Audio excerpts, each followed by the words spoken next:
O livro do profeta Jonas, profeta que todos conhecem, e vamos juntos meditarmos nas palavras de Deus. Aleluia. O livro fala para nós, pois temos sido assim abençoados com o ensinamento da palavra. Pois a palavra do Senhor, irmãos, ela é uma luz que ilumina os nossos corações, seja através dos salmos, da lei, dos profetas, das palavras do Senhor Jesus, das cartas dos apóstolos, do livro da revelação do Apocalipse, seja aonde for a palavra do Senhor aplicada, nós temos sido abençoados. É verdade. Glória a Deus. Glória. Nós iremos ler o capítulo 4 do livro de Jonas. Está escrito assim: mas desgostou-se de Jonas extremamente disso, e ficou todo ressentido, e orou ao Senhor e disse: ah, Senhor, não foi isto o que eu disse, estando ainda na minha terra? Por isso me preveni fugindo para Tarsis, pois sabia que és Deus piedoso e misericordioso, longânimo e grande em benignidade, e que te arrependes do mal. Peço-te, pois, o Senhor, tira a minha vida, porque melhor me é morrer do que viver. E disse o Senhor: é razoável este teu ressentimento? Então Jonas saiu da cidade e assentou-se ao oriente da cidade, e ali fez uma cabana, e se assentou debaixo dela à sombra, até ver o que aconteceria à cidade.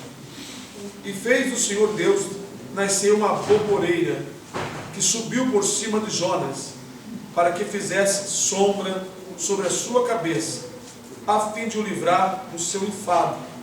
E Jonas se alegrou em extremo por causa da boboreira. Mas Deus enviou um bicho no dia seguinte, ao subir da alva, o qual feriu a boboreira, e esta se secou. E aconteceu que, aparecendo o sol, Deus mandou um vento calmoso oriental, e o sol feriu a cabeça de Jonas, e ele desmaiou, e desejou com toda a sua alma morrer, dizendo: melhor me é morrer do que viver. Então disse Deus a Jonas: é acaso razoável que assim te enfades por causa da boboreira? E ele disse: é justo que me enfade a ponto de desejar a morte. E disse o Senhor: tiveste compaixão da boboreira, na qual não trabalhaste, nem a fizeste crescer, que numa noite nasceu, e numa noite pereceu. E não hei de eu ter compaixão da grande cidade de Nínive, em que estão mais de 120 mil homens, que não sabem discernir entre a sua mão direita e a sua mão esquerda, e também muitos animais? Amém. Bom, pode sentar aí. Aleluia.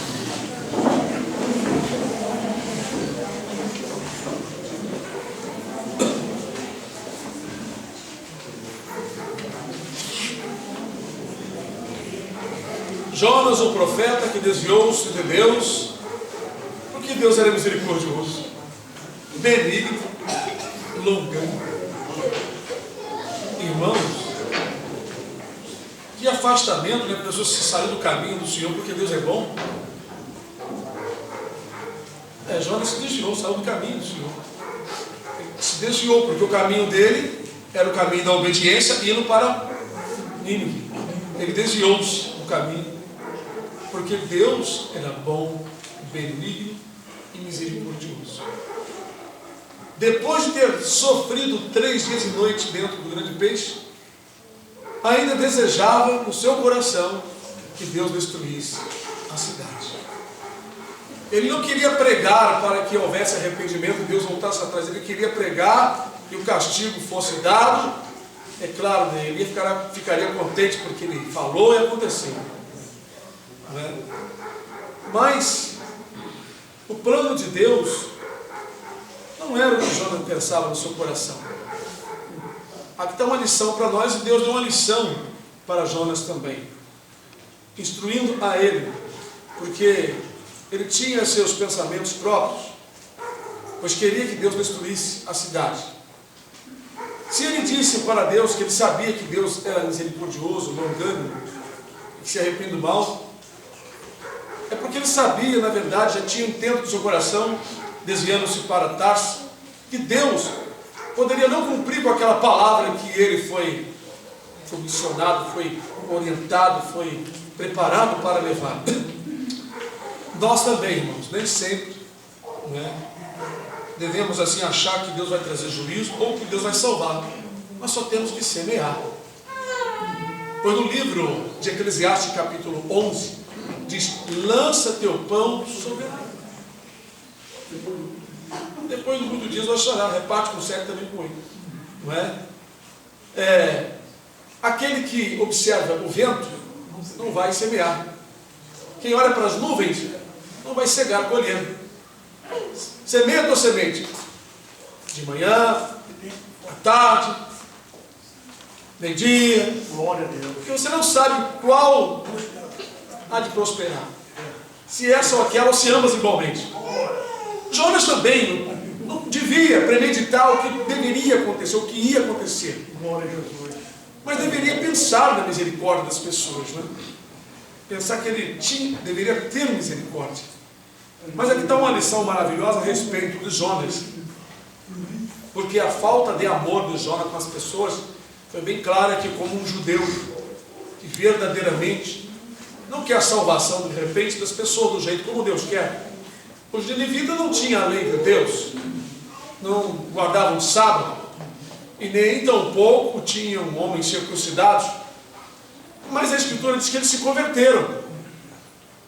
Não se sabe que se colocou um sacerdote lá de Israel, ou se as leis de Israel foram levadas para lá, mas se converteram, porque o Senhor Jesus disse que os ninivitas, claro, esses do tempo de Jonas, se levantarão no dia do juízo para condenar os pecadores judeus do tempo de Jesus, porque se converteram com a pregação de Jonas.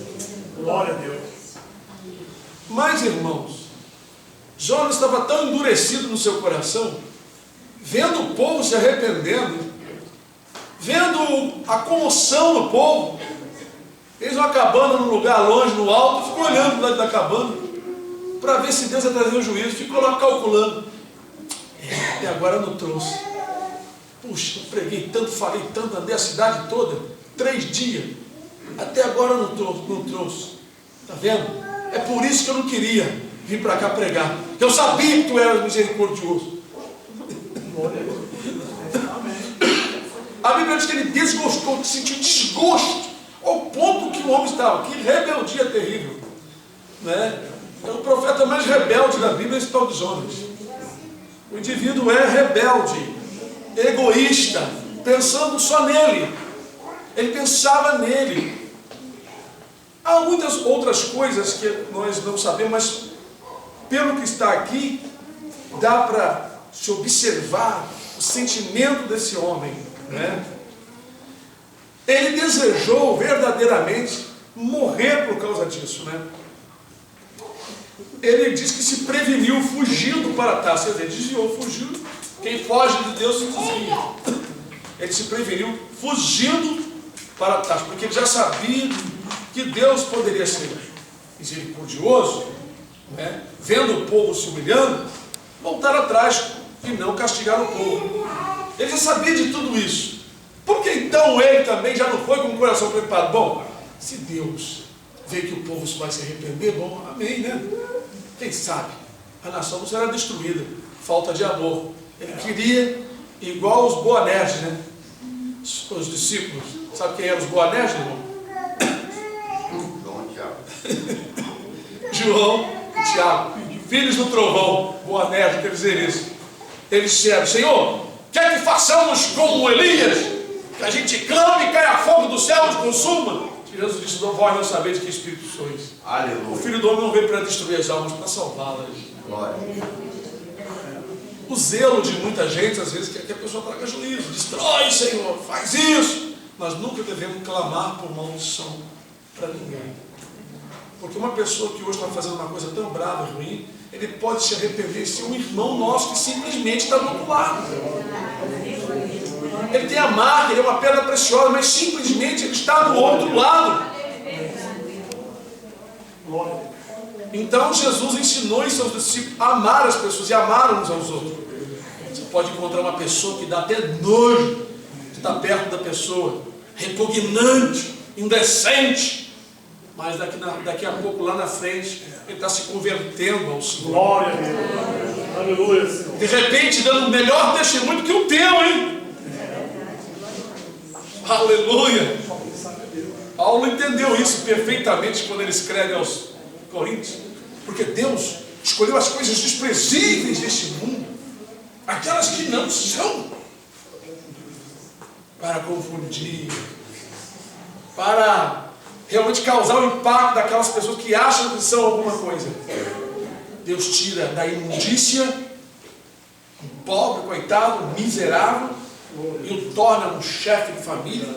Pega uma prostituta, uma mulher imunda, suja, coloca ela como chefe de mãe e filho, dona de casa, com um testemunho lindo e maravilhoso, melhor do que aquelas que nunca tiveram na imundícia. Porque quem mais deve, Mais agradecido. mais ama quando é perdoado. Quem acha que não deve nada se sente perfeito e ama pouco ao Senhor. Jonas não entendia isto, mas Deus entendia isto.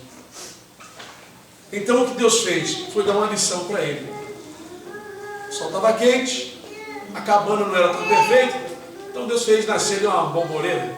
A Bíblia diz que foi o Senhor milagrosamente fez um tipo de aboboreira, não sei lá o que era, mas cobriu ali por cima, as folhas, não sei, se trepou na cabaninha ali, encheu a cabana, alguma coisa. Ele tinha feito uma cabana. Tem gente que imagina Jonas debaixo de um pezinho só de... Que nada, irmão, ele estava na cabana dele. Só que a cabana dele deveria estar toda falhada e o sol castigando ele ali. Talvez não tinha uma faca, uma coisa para cortar tanta coisa, fazer uma bela de uma cabana, mas ele fez uma cabana do jeito dele.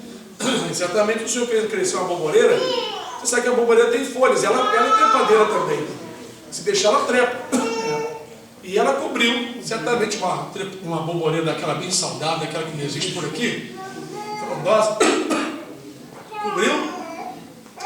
E Jonas ficou feliz, deu sombra na calvície dele, na careca, né?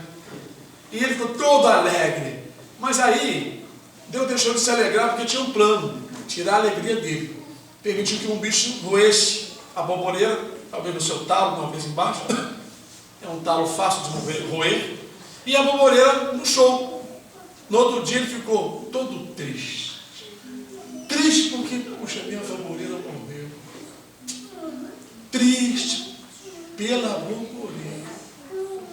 É, né, rapaz? Você fica triste pela bomboneira, não fica triste pelo povo? Preferia ver o povo, todo mundo destruído, a sua bomboneira em pé, né? Aí o Senhor deu uma lição para ele. Tiveste compaixão na bomboneira que você não plantou, que num dia morreu, num dia nasceu, outro dia morreu. É razoável? É razoável, sim. Zangado por causa da bomboneira, ele ainda queria morrer, ele queria que eu matasse ele, levasse ele, porque ele estava enfadado, zangado, porque não houve juízo de Deus sobre o indivíduo. Eu já vi irmãos queridos, que Deus traga juízo, maldição, até xingar as pessoas, mas na verdade, irmãos, nós temos que aprender a dominar o ímpio e orar por aquele que nos persegue, porque pode ser um escolhido. Paulo perseguia. Olha lá, cumpriu a palavra. Quem sabe se não tinha algum cristão orando por Paulo? Deveria ter alguém. Senhor, salve esse homem que está perseguindo a gente, Senhor. Senhor, se ele for um remido, Senhor, faz uma obra, Senhor. Alguém deveria estar orando, não é possível. Tinha uns milhares de cristãos e todos sabiam que Paulo estava arrasando. Senhor, toma esse homem nas tuas mãos. Alguém estava orando, eu tenho certeza que alguém estava orando por Paulo. Por isso que é preciso orar por aquele que nos persegue. Mas Jonas não estava no mesmo sentimento do Senhor. Quando nós não estamos no mesmo sentimento do Senhor, nós somos contra Deus. Nós lutamos contra Deus e afirmamos que somos crentes, profeta, pastores e pregadores. Temos dons de visão e Deus é comigo. E muitas vezes toda essa pompa, toda essa posição se levanta contra o Senhor. Porque Deus tem um pensamento, nós temos outro.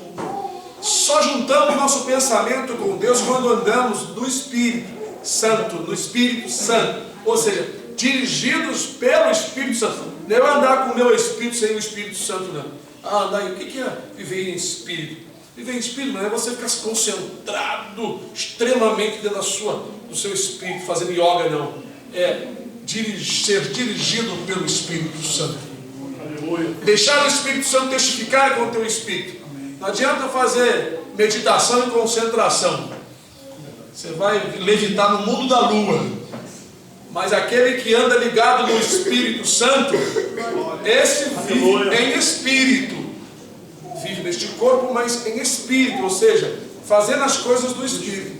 O Jonas, o profeta Jonas, ele se desligou. Quando Deus o mandou, ele logo planejou algo. Não, vou saber uma coisa, eu não vou para lá não.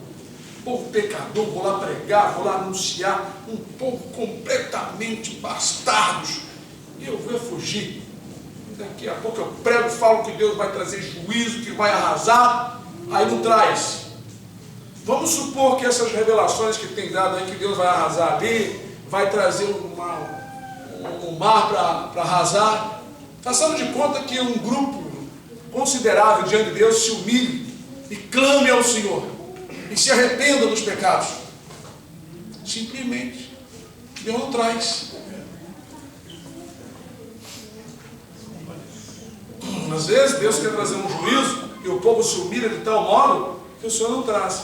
E o que aconteceu foi isso. Mas irmãos, sobre a compaixão, imagine quantos irmãos têm compaixão de um cachorro e não têm compaixão de uma alma. Imagine que a pessoa tem compaixão da sua árvorezinha. Bom, ela até fala, mas não tem compaixão das pessoas. Aí o Senhor fala assim: vai lá, quebra aquela flor lá. Bicho, cachorro, vai lá, faz isso. Aí aquilo dá um problema, aquilo causa uma situação, você fica triste. Aí o Senhor fala igual falou para Jonas: por que você está triste? Sua flor tão linda que você tanto amava, é tão importante. Pois é, as almas você não vai anunciar minha palavra. Tu não sente a mesma coisa pelas almas, pelos meus filhos que estão lá fora ainda. Tu não sente a mesma coisa, o mesmo amor, o mesmo zelo, com aquelas almas que são minhas. Meus filhos que ainda estão na lama, meus filhos que estão distanciados. O meu carro deu defeito, estou tão triste, estou tão arrasado. Por que você não está triste e arrasado pelas almas que estão perecendo? Aleluia. Por que você considera mais as coisas e fica triste pelas coisas materiais e as coisas que são necessárias, que eu quero salvar, você não se preocupa? Aleluia, Senhor. Quantas vezes nós somos igual a Jonas, irmão? Quantas vezes ficamos tristes porque não alcançamos isso, não alcançamos aquilo, ficamos tristes pelas coisas da vida e não nos angustiamos pela causa do povo de Deus, pelas almas que o Senhor quer salvar. É verdade. Chorar pelas almas. Almas, sim, parte do nosso corpo. Irmãos nossos que ainda estão lá fora. E o Senhor quer que tenhamos esse sentimento pela causa. Orar pelas almas. Aleluia. Eu oro, irmãos, por almas que eu não conheço. Eu clamo a Deus por almas que eu não conheço, às vezes em todos os países. Eu clamo ao Senhor. Me sinto no lugar delas. Pensando assim, que tem alguém orando por mim, mesmo que não me conheça. Que tem alguém interessado em me salvar, mesmo que não me conheça. Jonas tinha um sentimento muito ruim. Sentimento esse que ainda está no meio de muitas igrejas, de muitos líderes religiosos, que se mexe nas coisas que pertencem a essas pessoas, elas ficam ressentidas e tristes. mas não usam de compaixão e misericórdia com as almas. Nós temos aqui uma palavra no livro de Judas, né? É um livro antes do livro do Apocalipse, a qual fala para nós aborrecer até a roupa manchada e usar de piedade com as almas, né?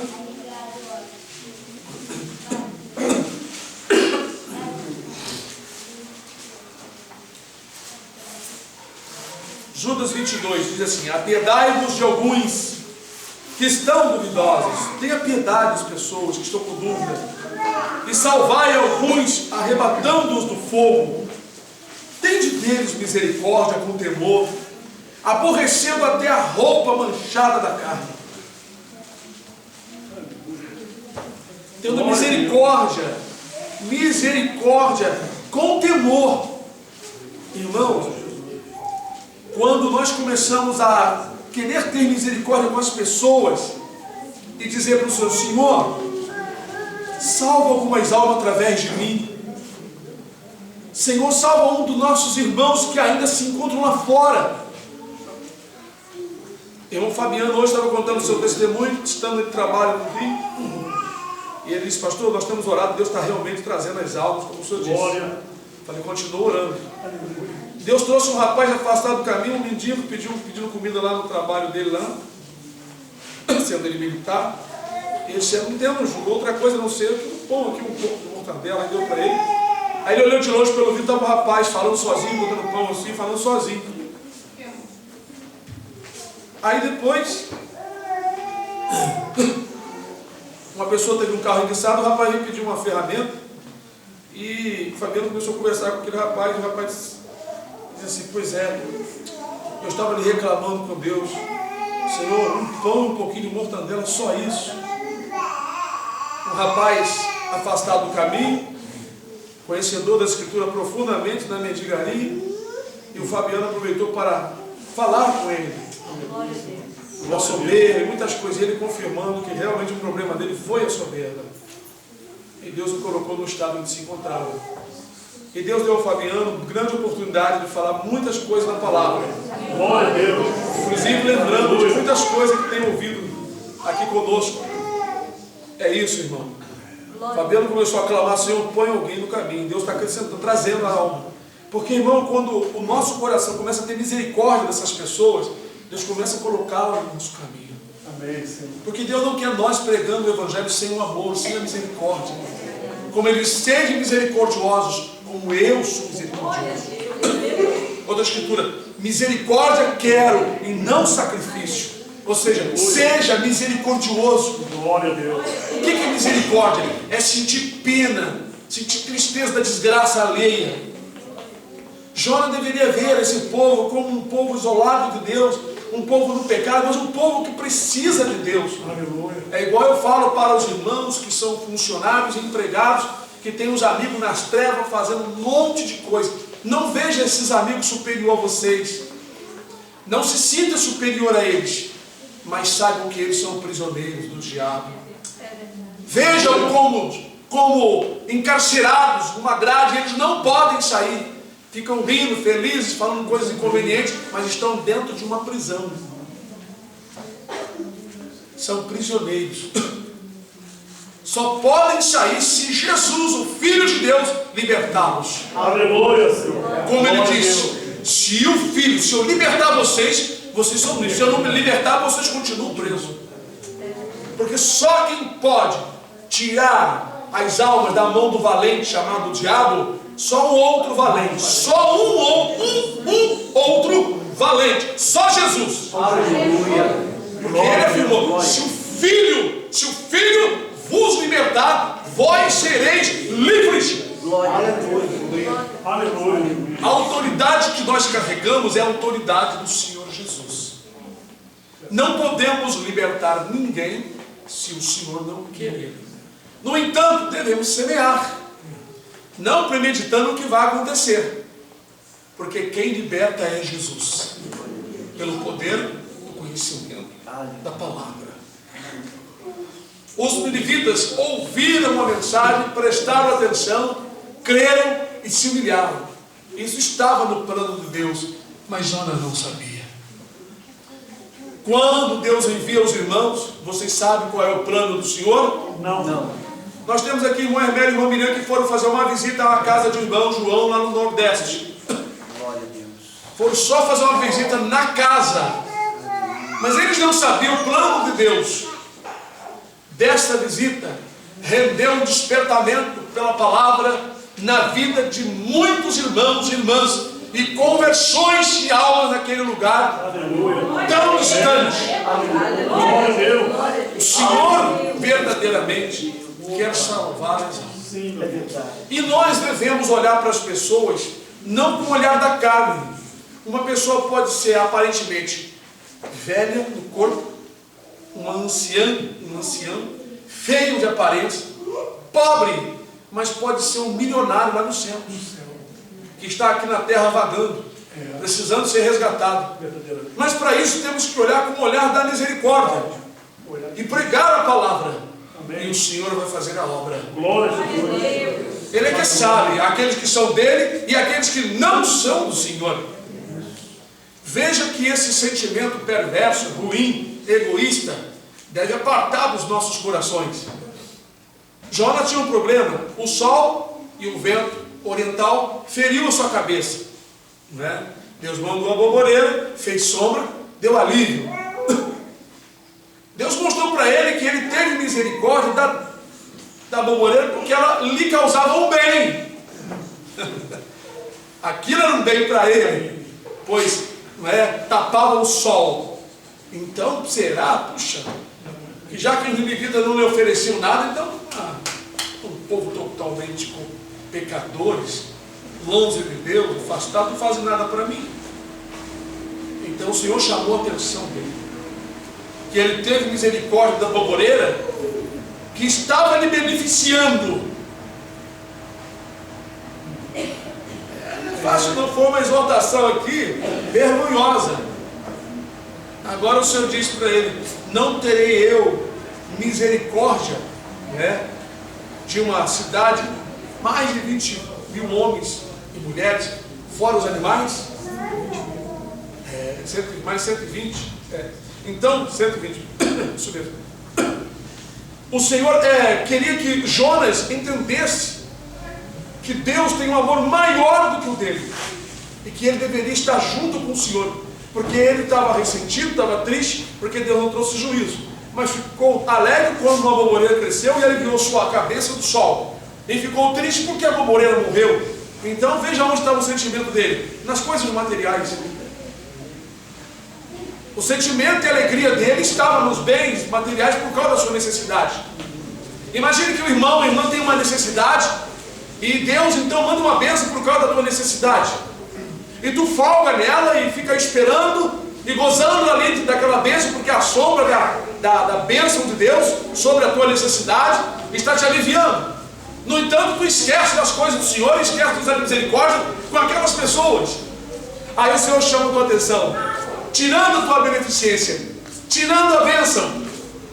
Puxa, Senhor, o Senhor abriu as portas, o Senhor fez isso e agora o Senhor pediu a bênção. Pois é, tu sentiu, né, que a tua bênção saiu, mas tu não usaste de compaixão e misericórdia com os meus, com a obra que eu te dei, com aquilo que eu queria que você fizesse. Às vezes nós caímos nessa situação, temos muita pena de nós mesmos, esquecemos de usar a misericórdia. Mas Jonas, quando estava no ventre do peixe, sabe, irmão, ele falou coisas tremendas, mas quando saiu da boca do peixe, voltou de novo o mesmo ressentimento. Por que Deus tirou ele da boca do peixe? Por quê? Hã? Por quê? A salvação das almas. Sim. Ele se arrependeu. Se arrependeu, salvação das almas. Que Deus, ele tinha que ir lá. Deus, ele se humilhou. De qualquer forma ele ia, porque Deus ia apertar ele. Se ele não clama depois dos 3 dias, ele ficava 4. Se ele dos 4 dias não clamasse, ele ficava 5. Porque ele teve pena dele mesmo. Agora, veja como ele se humilhou. Eu aqui tenho um versículo que chama muita atenção, que eu já li para os irmãos, capítulo 2. versículo 7 e 8. Quando desfaleci em minha alma, ó, quando desfalecia em mim, imagina, irmãos, você no escuro, na sombra da morte. Ele estava imaginando o quê? Daqui a pouco ele ia derreter no vento aquele peixe ali, e os sucos gástricos ali iam consumi-lo, e já era. Então ele falou, irmão, é angustiante, tá? A historinha é bonitinha, parece engraçadinha, mas imagina você no fundo do inferno, você não vê luz, não vê água, não vê mais nada, o cheiro de repente não é tão agradável, o ar para respirar é sufocante, todo molhado, melado, lambuzado, cheio de algas, desde que as algas enrolaram na cabeça dele, no pescoço dele. Irmão, não é uma situação agradável, mas isso levou ele a se humilhar. Quando desfaleci em minha alma, eu me lembrei do Senhor, ó, entrou a ti a minha oração, no templo da tua santidade. Os que observam as vaidades vãs, deixam a sua própria misericórdia. Ele falou isso, mas depois voltou o coração ruim do Jonas. O Jonas, quando foi apertado, ele cedeu, prometeu um monte de coisa. Eu acho que ele dava até a vida do banco do peixe. Mas quando ele botou o pé na terra firme, o coração velho continuou batendo lá. Eu vou pregar, você vê, Deus não vai fazer nada, entendeu? Aí saiu 3 dias, todo lambuzado, todo melecado, cabelo todo jeito errado, né? Aquele pensamento, o corpo todo molhado, todo estranho. E foi pregando, mas o povo creu. Mas ele continuou, voltou o coração duro. Irmãos, é terrível isso. Pessoa que está sempre voltando ao erro. Ele confessou que antes ele estava com erro, depois aqui manifestou o erro de novo. Ele só se humilhou porque Deus o apertou dentro do ventre do peixe. A sua alma angustiou até a morte. Aí ele fez a oração, Deus deu ordem ao peixe, vomita ele lá. E aonde que o peixe vomitou, Jonas? Nínive. Ele foi por desobediência. Ele pregou através da desobediência. Saiu porque fez uma oração e momentaneamente o coração dele se abriu. Aí ele fez a obra. Depois que Deus fez a obra, o coração do homem de novo fechado. Então Deus mostrou que a falta de compaixão do Jonas é um exemplo de muitos que estão na terra. Que enquanto sua ferida dói, ele clama por socorro, mas as dos outros ele não sente tanta compaixão. Aqui ele demonstrou que quando ele realmente estava ali na cabaninha, o coração dele ficou ali atento e ele ficou olhando para ver se o Senhor fazia o mal. Aí o que o Senhor Deus fez, né? Fez um sol ferir a cabeça, fez nascer aquela borboleira para dar a lição a ele, que o Senhor é misericordioso e que ele demonstrou uma falta de misericórdia. No entanto, quando ele estava no ventre do peixe, ele disse isso: os que observam as vaidades vãs deixam sua própria misericórdia. Eu entendo esse versículo assim: a pessoa que é voltada para as coisas materiais, as vaidades vãs, a borboleira, sabe? E outras coisas, deixa de usar de misericórdia com as pessoas, porque busca seus próprios interesses. Quem se preocupa muito consigo mesmo, coitadinho de mim, ai de mim, estou com pena de mim, esquece que tem outras pessoas sofrendo muito mais do que você mesmo. Aleluia, Senhor. Glória a Deus. Quando a pessoa se fecha a um probleminha, se esquecendo de almas que existem no mundo padecendo, como diz a palavra, que as mesmas aflições ocorrem com todos os nossos irmãos no mundo. Então nós não estamos só no combate. Então devemos usar de misericórdia. Aleluia. Para quem está seguro, diz lá no livro de Jó, para quem está seguro, não sente compaixão muitas vezes de quem está lá padecendo, não. Porque você está seguro. Mas quando você cai na mesma situação, tu sente o quanto é triste sofrer. E tem pessoas que Deus faz o quê? Põe ele no lugar do sofrimento, talvez até antes, para depois ele aprender a ser misericordioso com as pessoas. Eu sinto que eu sou misericordioso, irmão. Eu choro com os que choram. Eu defendo a palavra. Posso ficar até irado para defender a palavra. Eu me alegro com os que se alegram. Mas eu fui primeiramente provado para estar aqui na frente. Como disse o apóstolo Paulo, que os obreiros têm que ser primeiramente provados. Esse negócio de entrar em seminário e sair lá doutor falando as tortas e as direitas, cheio de boas educações, nunca sofreu uma fome, nunca foi abandonado, nunca ficou sozinho na vida, nunca foi caluniado, nunca foi perseguido e agora é seu doutor? É contra a palavra. O homem, na presença de Deus, ele primeiro tem que ralar. Senão ele não terá misericórdia das almas e das pessoas. Porque esses montes de líderes, montes de profetas Jonas, tudo atrás da bomboreira, do dinheiro, para o seu próprio benefício. Porque eles não foram para a boca do peixe ainda. E alguns irão, vão se arrepender, vão voltar e vão continuar o mesmo pecado, buscando os desejos, os direitos seus, de coisas materiais. Não usam de misericórdia com as almas. As almas são ferramentas de arrumar dinheiro para os seus bolsos. E elas são facilmente manipuláveis através de promessas e um monte de encenações feitas nesses cultos, chamando a atenção da mídia de um monte de gente. E Satanás colabora com algumas falsas curas, mas a verdade não é ensinada.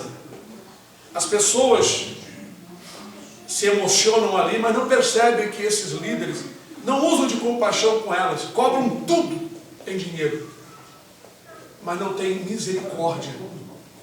Imagina um homem sair da sua terra e peregrinar, pegar um navio e andar a pé, 3 dias a pé, para poder rodear a cidade, porque levava 3 dias para anunciar a palavra a toda aquela cidade. Era 3 dias o percurso da cidade. Um homem sair da sua pátria, sair da sua posição, na obediência a Deus. É isso que eu sempre fiz dos seus mensageiros, dos profetas, das pessoas que querem realmente usar de compaixão com as almas. Jesus e o Pai fizeram a mesma coisa. Deus amou o mundo de tal maneira, diz João, capítulo 3, versículo 16, que Deus, seu Filho único, para que todo aquele que nele crê não morresse, mas tivesse a vida eterna. Não fosse para o inferno, mas tivesse a vida eterna. Jesus, sendo rico, tornou-se pobre para nos enriquecer. Jesus, estando na glória com o Pai, ele se fez carne e sofreu no nosso lugar. Imagina, Jesus desprezou a posição, ele sofreu para resgatar alguém. Era isso que Deus queria ver em Jonas. Jonas nem iria sofrer tanto, apenas iria fazer um percurso de 3 dias, num lugar onde verdadeiramente os indivíduos não eram fáceis. Mas ele tinha apenas que pregar a palavra. Pregar a palavra, anunciar o Evangelho, a salvação pelo arrependimento, não é? Mas o que nós vemos é muitos Jonas por aí buscando os seus interesses, triste porque lhe falta alguma coisa, mas não tomam a peito a causa do Senhor. Não, tem uma palavra no Velho Testamento, não se abatem pelo quebrantamento de Jacó. Não se abatem, não ligam, estão nem aí. Arrancam do povo o quanto podem arrancar. Enquanto nós, irmãos, oramos pela salvação das almas, em todos os lugares, em todos os países, em todas as cidades. É claro, nós não estamos orando para que Deus traga essa multidão de milhões de gente para cá, não. Para que Deus salve-as, levando os seus mensageiros, levantando obreiros, não é? Evangelistas, que levem o Evangelho, saibam evangelizar, saibam falar para essas pessoas, porque através da palavra do Senhor, muitas serão despertadas. Muitas estão vivendo no pecado e às vezes as pessoas têm medo de pregar, de falar, e elas precisam de ajuda. Elas precisam de uma luzinha para enxergar o pecado que estão cometendo, a fim de se desviar e de alcançar a vida eterna. Aleluia. Mas precisa de pessoas que realmente não sejam como Jonas, que venham aborrecer até a sua carne, sua roupa manchada da carne, como diz no livro de Judas. Tendo piedade de alguns. É claro que alguns não recebem a piedade. Tendo piedade de alguns e salvando alguns. Diz assim, nós lemos lá, não foi isso? Então, irmãos, é uma lição que Deus pôs no nosso coração para esta noite. Vamos esquecer um pouco do eu, das coisas, dos nossos probleminhas e vamos olhar pela causa de Deus. A obra de Deus na terra é salvar as almas. O resto, estas coisas serão acrescentadas, é resto. O restante, as coisas que necessitamos para o dia a dia. Porque a obra de Deus é salvar as almas. Aleluia. Salvar da angústia, salvar do pecado, salvar das tribulações, trazemos ao conhecimento da palavra, a fim das pessoas serem preparadas para entrar no reino do céu. Infelizmente, muitas são preparadas pelas igrejas para aceitar o sistema de cada denominação. Tanto é que encontramos muitos crentes quando pregam tudo que a igreja ensina, envolvendo um monte de artifício, ao invés de pregar a palavra somente, pura, dando às pessoas um alimento puro, sem mistura. Glória. Alimento que não é industrializado. Alimentos naturais. Amém, irmãos? Amém. Deus nos abençoe em nome do Senhor Jesus. Amém.